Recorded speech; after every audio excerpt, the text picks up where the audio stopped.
All right, let's take a look at 8.1, sequences and series. A sequence is a function that computes an ordered list. For example, the average person in the United States uses 100 gallons of water each day. You can use the function f of n equals 100 times n to generate the terms of the sequence for n equals 1, 2, 3, 4, 5, 6. The terms of the sequence are, when n is 1, we plug that in, we get 100. N equals 2, 100 times 2, 200. N equals 3, 100 times 3 is 300. If you see a pattern where it appears that I'm just adding 100 to the next number, then go ahead and write it out. So it'd be 400, 500, 600. You don't have to do the calculations. And these represent the number of gallons used by the average person after n days. It is customary. Now here's where it's important to use a sub n notation instead of f of x. Doesn't mean you can't use an x, but we'll use a of n.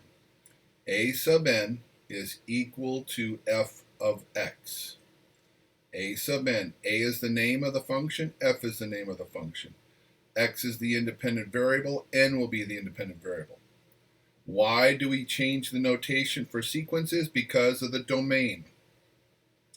F of x, you can have fractions, decimals, anything you want in between integers, positive numbers, negative numbers, 0. For sequence functions, the n represents natural numbers, 1, 2, 3, 4, 5, 6, like we did in our example up here. But again, look for patterns to finish off your terms. So here we're going to write out the first 5 terms of each sequence. A sub n is equal to 2n plus 1 over n squared plus 1. So when starting with n equals 1, we always start with 1 unless they predetermine and say something like n is greater than or equal to 0. So we plug in the 1 for the n's. 2 times 1 is 2 plus 1 is 3. 1 squared is 1 plus 1 is 2. That's our first fraction. When n is 2, 2 times 2 for the n plus 1 is 5. 2 squared is 4 plus 1 is 5. 5 over 5 is 1. That's the second term in our sequence. Now, if looking for a pattern, don't use the simplified form. Stick with what you generated. So as I look at these two fractions, I think I see a pattern in the numerators, but I want to double check the next set. I'm thinking it's going to be a 7. So when n is equal to 3, 2 times 3 is 6, plus 1 is 7. Yep, there's my 7. What I notice is that in the numerator, it's a linear function, like 2x plus 1. 2 is the slope. So because you are counting by ones, your change in y over your change in x, well, in this case, n's will be 1. That slope tells you what you're counting by. So as soon as you get the 3, from now on, just take the slope and go, okay, plus 2, 5, plus 2, 7. The next two numerators will be 9 and 11. And there is a pattern in the denominator. 2 to the 5 is 3, 5 to the 10 is 5. Remember we talked about graphing parabolas. That's a quadratic. And that change in y was that sequence of odd numbers. We talked about from the vertex, 1 to the right, up 1, 1 to the right, up 3, 1 to the right, up 5. Well, you're not going to have the up 1 because we didn't start at 0. So after the first term here, I increased by from 2 to 5 is 3. Then 5 to 10 was 5. Next one will be increased by 7, 17. Then 9, 26. So my next two fractions are 9 over 17 and that 11 over 26. If you don't see a pattern, then just keep plugging and chugging until you have all the values. All right, let's look at B. I think I can come up with this one right now.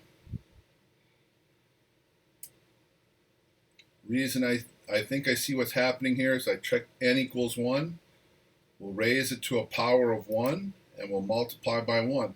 But I see negative ones to odd powers and even powers. That means I'm going to have negatives and positive answers. So my first term is a negative 1. Then I'm seeing my next answer when n is 2 That's an even power for my n. That will be a positive sign. So a positive 1 times my n, which is 2, will be a positive 2.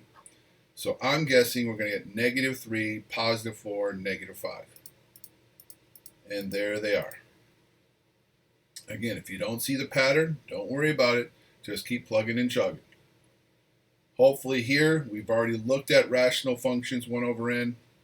There is no calculations on the n. I'm looking at 1 over 1, 1 over 2, 1 over 3, 1 over 4, 1 over 5. So 1 over 1 is 1. There's your 1/2, 1/3, 1/4, 1/5. Now, let me go grab my calculator. I want to show you a shortcut here. All right. Back to the home screen. On the new calculators, 84 Silver Editions, if you go to Second, Stat, underneath Ops, there is a sequence function, number 5. So it takes us to a special window. Let's do the one we have right here. So let me clear that out. Now, because I have the variable x button here, I'm going to always use x. I don't have to use n. In fact, I don't want to use n because I'd have to hit alpha n when I can just hit the x. So because if you use the alpha y equals and try to type in a fraction, you don't get the text box over a text box. They don't have a space here. So we have to type in the numerator in parentheses, 2x plus 1. Now use the alpha y equals fraction to get the division bar. It's a thicker division bar than a normal division bar. That means you're in fraction mode. So that will put all your answers as a fraction. You use the division, you'll get all decimals. Put the denominator in parentheses. X squared plus 1, close it up. So variable x, start at 1, end at 5. Step, you want to count by ones. Now, if you have an older calculator, those are already defaulted to be at 1. We'll paste it in the home screen. Now, if you do have an older 83 or 84 and it doesn't change the window, it just puts sequence here in the home page, or I should say the home screen, then it's always type in your sequence function, comma, which is above the 7, the variable you use, hopefully x, comma 1, comma 5, and then you can go comma 1, but it's not necessary. If you don't put it in, it's defaulted to be 1. Hit enter, and it will give you all the terms in your sequence.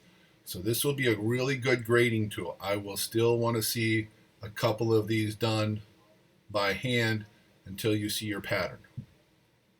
All right, so make sure you show me 1 or 2 substitutions.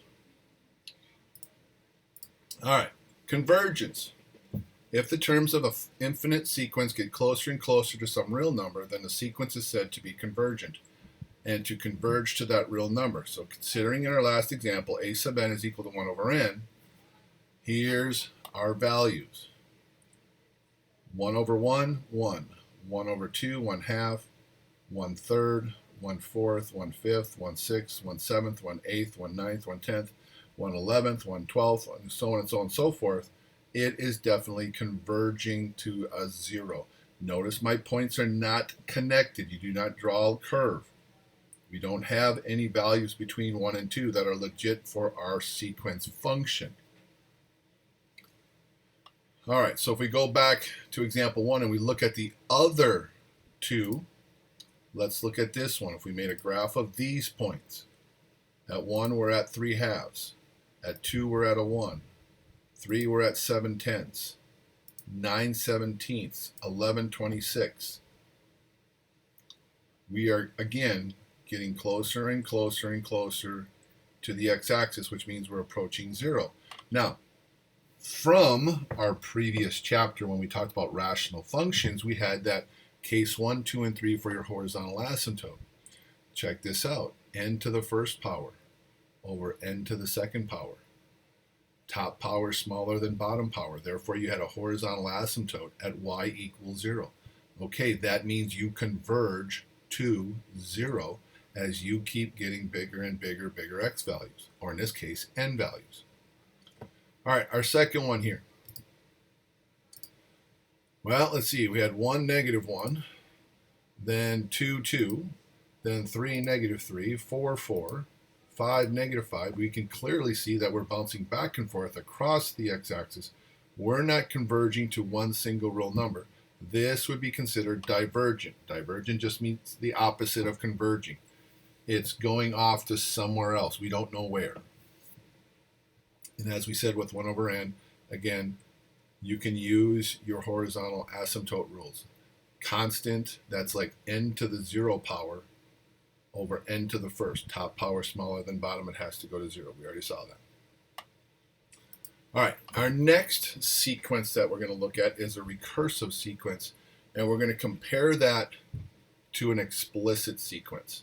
So the sequences in example 1 were defined explicitly, which means it was defined for the variable n.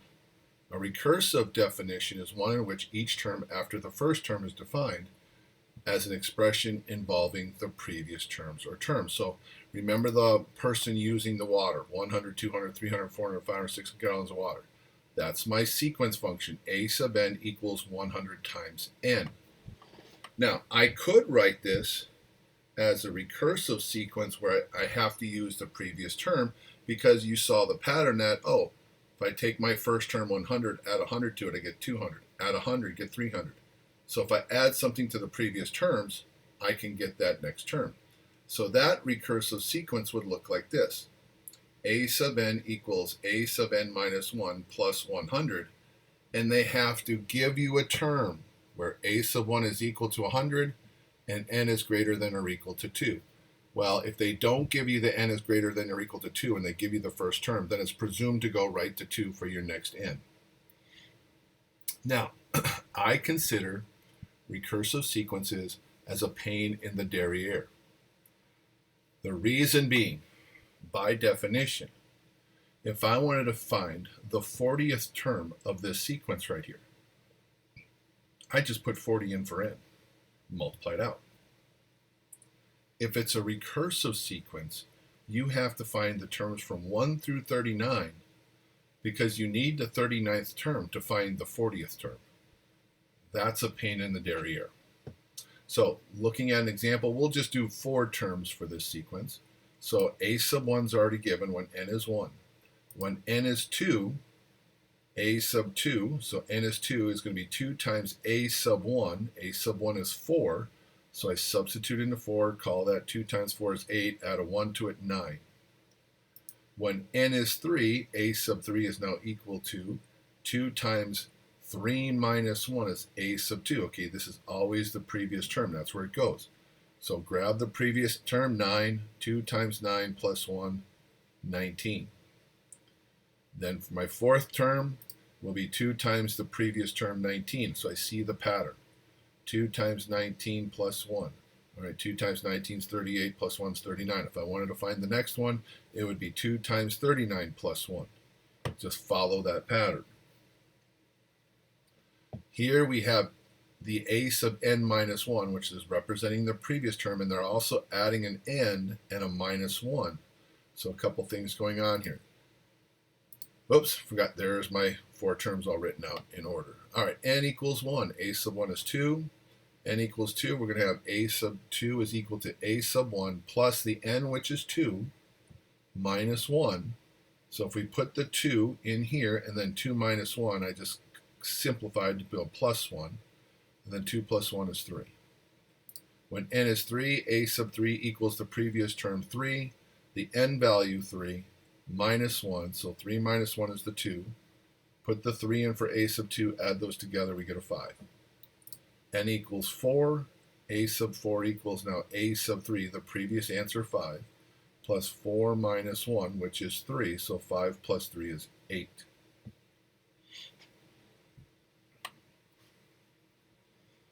All right. Write those out. We have 2, 3, 5, and 8. So when you're doing recursives, take your time until you find the pattern, and then you can go from there.